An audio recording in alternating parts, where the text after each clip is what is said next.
আপনারা বোধহয় ভয় পাইছেন, নিরাশ হয়েছেন। যারা দ্বীনের দায়ী, দ্বীনের রায়, দ্বীনের নকিব, দ্বীনের মুজাহিদ, তাদের জন্য একটা সুসংবাদ। দুঃখ করো না হারানো ইউসুফ, কেনানে আবার আসিবে ফিরে। দলিত শুষ্ক এ মরুপূর্ণ হয়ে গুলিস্তা হাসিবে ধীরে। সময় আসতেছে ইনশাল্লাহ, সময় আসতেছে। আই রিপিট বিদ্রোহী কবির এই উক্তি, দুঃখ করো না হারানো ইউসুফ, কেনানে আবার আসিবে ফিরে। দলিত শুষ্ক এ মরুপূর্ণ হয়ে গুলিস্তা হাসিবে ধীরে। যে সাহাবায়ে কেরামদেরকে মক্কা থেকে এত নির্যাতন করে, অনেক সাহাবার শরীরে চামড়া ছিল না, কোন সাহাবার শরীরে অনেক জায়গায় গোশত ছিল না। আগুনে পুড়ে পুড়ে জ্বালিয়ে জ্বালিয়ে গোশতগুলা পর্যন্ত জ্বলে গেছে, হাড্ডি দেখা যাইতো, বাইরে থেকে শরীরে হাড্ডি দেখা যেত। এই মজলুম মুসলমানদেরকে আল্লাহ লাতাদ খুলান্নাল মসজিদ আল হারামা ইনশাআল্লাহ ইন্না ফাতাহনা লাকা ফাতাম মুবিনা। আল্লাহ বোধহয় বিজয়ের বেশে মক্কাতে ফিরে আনেন নাই, জোরে বলেন। মুসলমানরা এসে ঢুকছে সংখ্যায় 10,000। কত? 10,000। স্লোগান নারায়ে তাকবীর, আল্লাহু আকবার।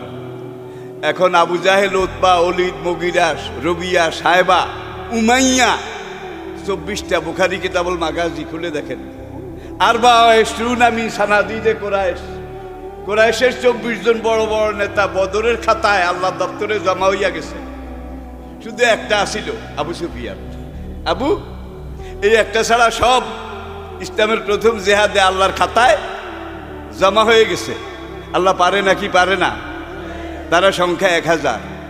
তাদের সাথে নায়িকা আছে, গায়িকা আছে, নর্তকী আছে, গান বাজনা আছে, মদ আছে, শরাব আছে, উল্লাস আছে, আনন্দ আছে। আর মুসলমান 313 জন, তার মধ্যে তলোয়ার আছে 9 খান।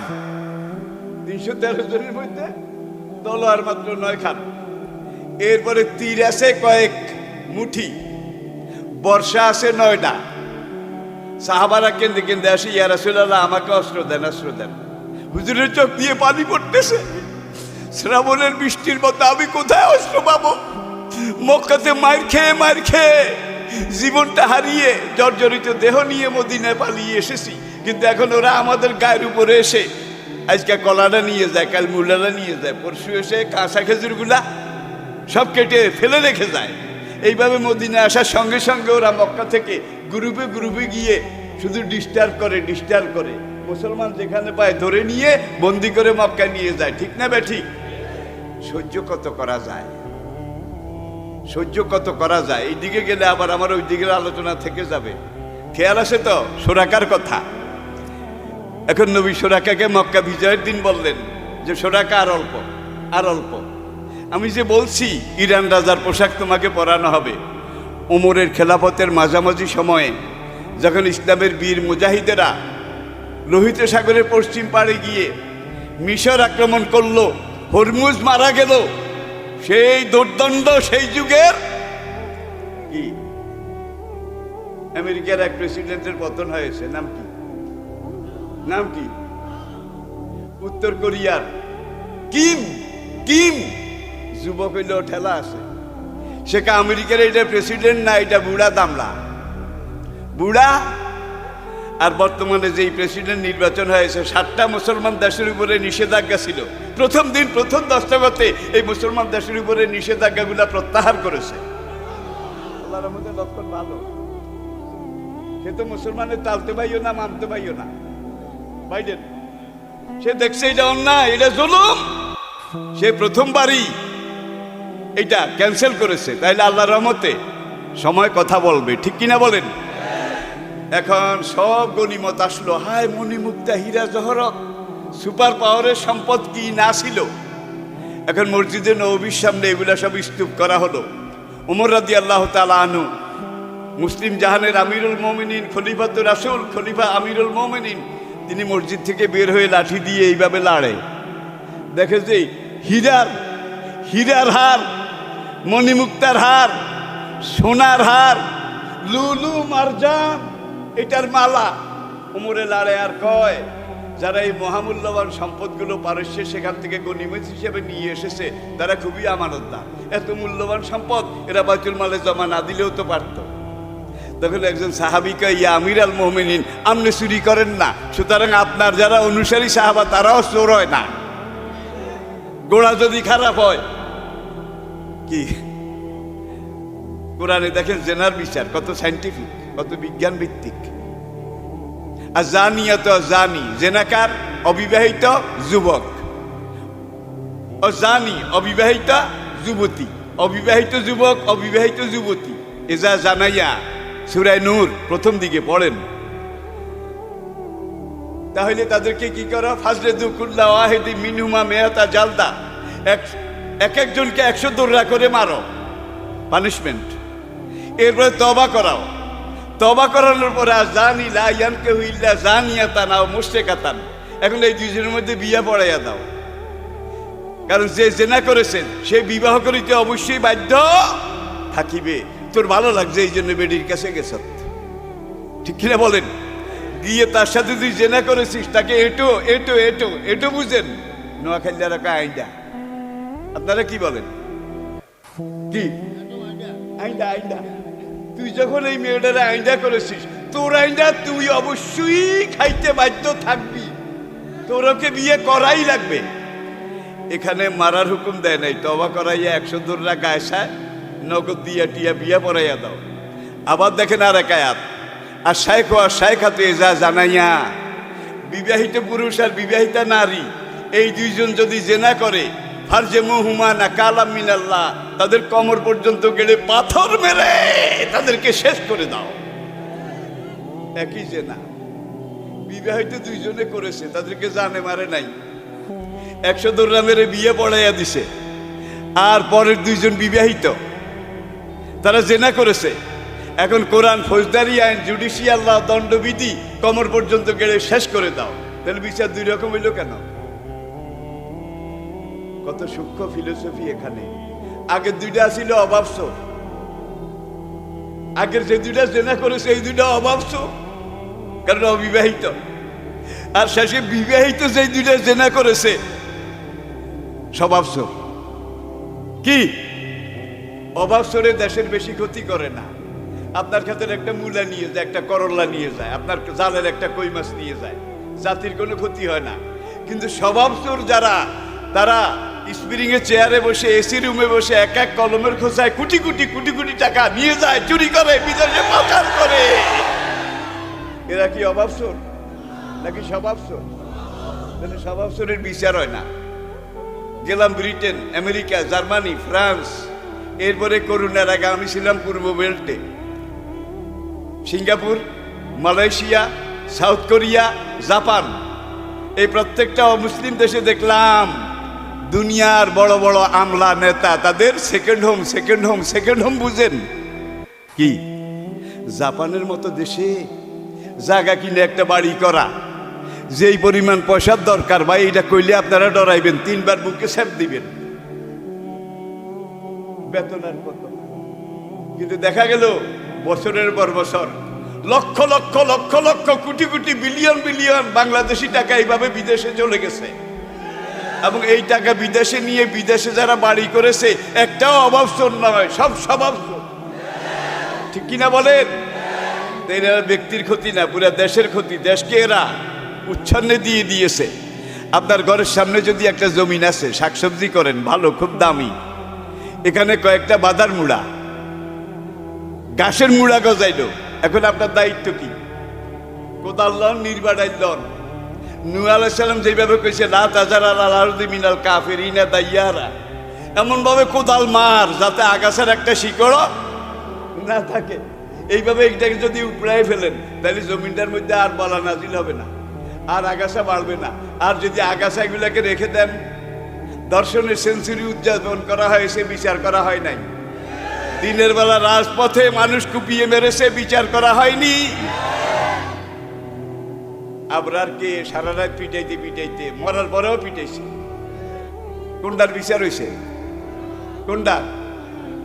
তাইলে এই বনের মুড়া যদি আপনি না উপড়ান তাহলে পুরো জমিন কি হবে? জঙ্গলে আগাছায় ছেয়ে যাবে। আমাদের আল্লাহর কসম তাই হয়েছে। এখন শাস্তির আইন করেছে, যারা ধর্ষণ করে তাদের মৃত্যুদণ্ড। এই মৃত্যুদণ্ড দিয়ে কিচ্ছু হবে না।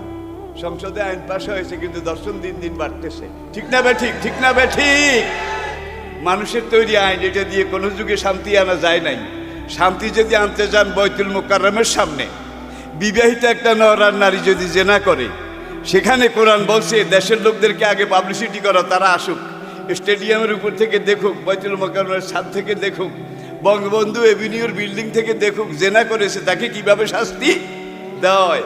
একটারে যদি এইভাবে রজম সংসার করা হয়, বাকি যেগুলো আছে দর্শনকারী সবগুলার আমির হামজা নিজে নিজে ক্লোজ হয়ে যাবে, আর কল্লা বাইর করবে না। ঠিক না বে ঠিক? এইটা আমার আলোচনার বিষয় নয়। শেষ একটা কথা বলে আমি শেষ করছি।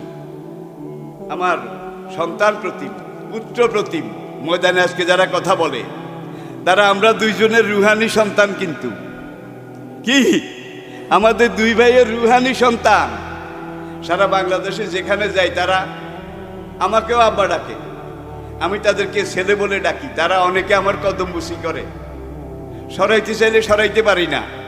আমার সেই সার্থক ছেলে আপনাদের সামনে আসতেছে, মাওলানা মোহাম্মদ মাহবুবুর রহমান দিলওয়ার। আপনারা তার কথা আগেও শুনেছেন। এনার্জি আছে, স্ট্রেংথ আছে, ফিটনেস আছে, যৌবন আছে। ভাই আমি তো আউটডেটেড,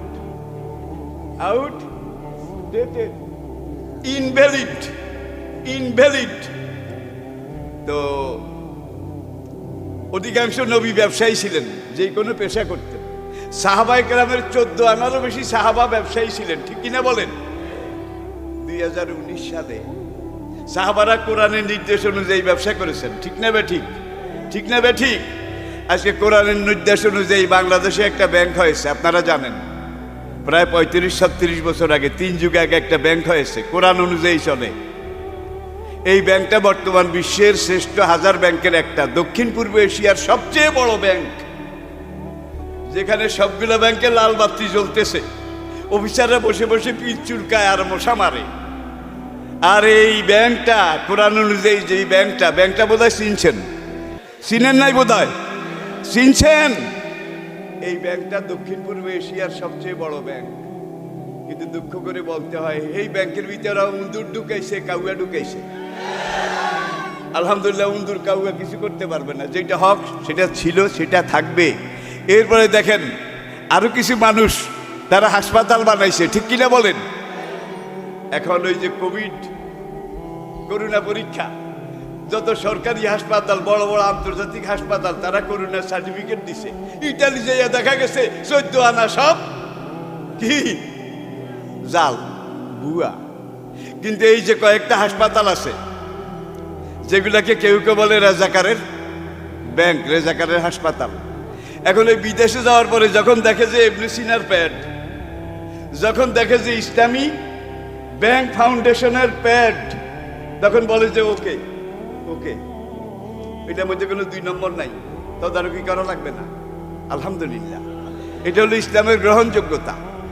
সারা দুনিয়ায় গত 5 বছর ট্রাম্পের আমলটা বিশেষ করে সবচেয়ে বেশি মুসলমানের উপরে নির্যাতন হয়েছে। জঙ্গি বলেছে, চরমপন্থী বলেছে, এটা বলেছে, সেটা বলেছে, এবং মুসলমান খতম করার জন্য সব কাফের এক হয়েছে। আর মুসলমান দেশের মুনাফিকেরাও সেই কাফের সাথে যোগ দিয়েছে। সারা বছর মারো মারো, খতম করো খতম করো। নারায় তকবীর জোরে কইলে কয় জঙ্গি, টাকনুর গিরার উপরে প্যান্ট পরলে কয় জঙ্গি। নবী বলছে টাকনুর গিরার উপরে প্যান্ট পায়জামা লুঙ্গি পরো। ঠিক কিনা বলেন? এখন যদি ছোট ছোট দাড়ি থাকে, কয় এখনই জঙ্গি, না হইলে শাস্ত্রে শ্বশুরের নাম, ভাসুরের নাম, স্বামীর নাম, এটা লওয়া নাকি নিষেধ। প্রাচীন বেদ উপনিষদের কথা। স্বামীর নাম, শ্বশুরের নাম, ভাসুরের নাম, এই 3 জনের নাম নেওয়া শাস্ত্রে মানা। যদি কেউ এই 3 জনের একজনের নাম নেয়, তাইলে মারা গেলে সে রৌরক নামক জাহান্নামে যাবে। সুতরাং ডরে কেউ নেয় না। সে আদিকালের বুড়ি, তার ছেলের বউ রয়েছে কালা জ্বর, বাত জ্বর, ভালো হয় না। বুড়ি গেছে এক কবিরাজের কাছে। কবিরাজ ছিলেন তো তখন, MBBS ছিল না, ডাক্তারও ছিল না, গ্রামের কবিরাজ। তারা বড়ি দিত, বড়ির সাথে কয় না কা অনুপান একটু হ্যাঁ করিয়েন, তাইলে আমার সুবিধা হবে। অনুপান দিছে 3টা বড়ি দিয়া, কয় নিম গাছের ছাল শিলপাটায় বেটে মধু মেখে চেটে চেটে খেতে হবে। রিপিট, নিমের ছাল শিলায় বেটে খাও মধু, মধু মেখে। এখন বড়ি নিয়ে বুড়ি বাড়ির দিকে রওনা করছে। কদ্দুর যাওয়ার পরে খাইছে রে খাইছে। হনুমান যে তিনটা দিছে, বুড়ির শ্বশুরের নাম নিমাই চরণ। এইটা যদি আমি বলি বউকে, তাহলে আমার ধর্ম নষ্ট হয়ে যাবে। ভাসুরের নাম শিলাব্রত। এখন নিমের সাল শিলায় বাড়তে কইছে, কিন্তু বুড়িকে এখানেও তো আটকিছে। স্বামীর নাম মধুসূদন। এখানে তো আরো সব শেষ।